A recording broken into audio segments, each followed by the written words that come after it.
I'm Tim Smith with the Adams County Historical Society. And today, we're standing at a location not far from the Society building itself, and at the base of a prominence known as Barlow's Knoll. We're located along the Harrisburg Road. And one of the lesser known facts of the battle is the fact that there was a house here at the time. It's 805 Harrisburg Road today, and it's Excalibur Towing. But this was the site of the George Weismantle house.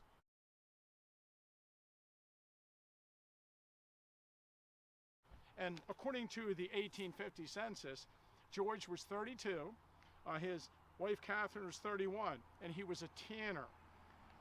In the 1860 census, he's listed as 45, a journeyman tanner, born in Bavaria. Catherine is age 42, and there's a few children that live here with them. Situated on the Harrisburg Road on the south side of Rock Creek and directly on the right flank of the 11th Army Corps' line of battle,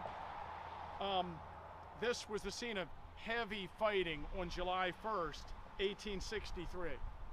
Now, George Weismantle is kind of a local legend, and J. Howard Wirt, who was one of our local historians, wrote this story about him prior to the Civil War. George Weismantle lived in a neat little cottage out the Harrisburg Road near Rock Creek. Daily, he walked the streets of Gettysburg to his labors at Weinbrenner Tannery, the site of Mr. G's old-fashioned homemade ice cream today. No quieter, more peaceable man than he ever lived. Yet, he was a very fair edition of a modern Samson. Genial, hustling John Hoke, who once merchandised on the corner of Carlisle Street from the Hotel Gettysburg in later years, and he conducted a warehouse over the railroad tracks from the Washington House, said, "I hear," as Weismantle was one evening walking his way past homeward bound, "that you are a very strong man." "Oh, I don't know," replied George. "Well, we will test it," said Hoke.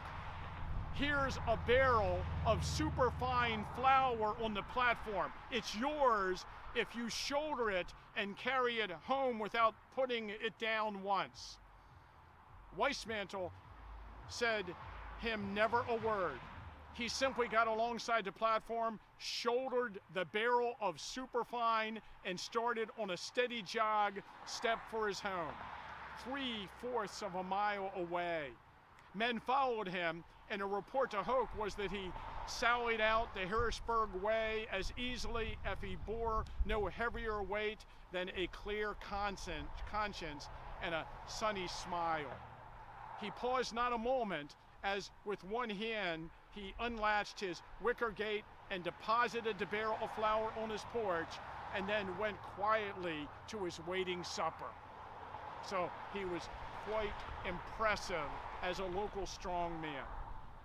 On November 5th, 1861, along with other Gettysburg residents, George Weismantle enlisted in Captain Henry Kritzman's Company K, 101st Pennsylvania. His name appears on the list of wounded at the Battle of Fair Oaks.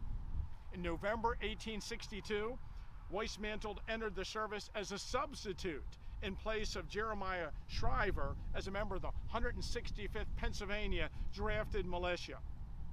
He was killed in a skirmish near Suffolk, Virginia in April of 1863. Reflecting upon his death, J. Howard Wirt quoted Thomas Carlyle, "The invention of gunpowder made all men one height." Weismantle's 16-year-old daughter, Mary Catherine, remembered how the death of her father affected the family.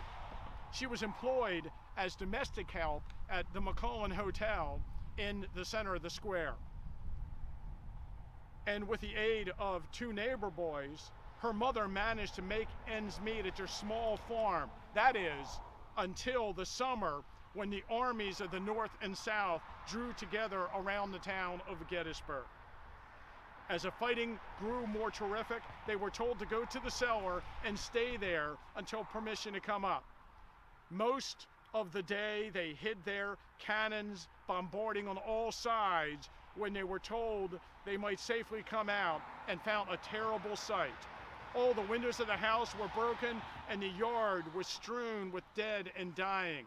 Mary carried water to the suffering and did what she could until they were taken away. Catherine Weismantle, George's wife, died on October 23rd, 1863, at the age of 40. Her Evergreen Cemetery burial permit indicates that she died of typhoid fever.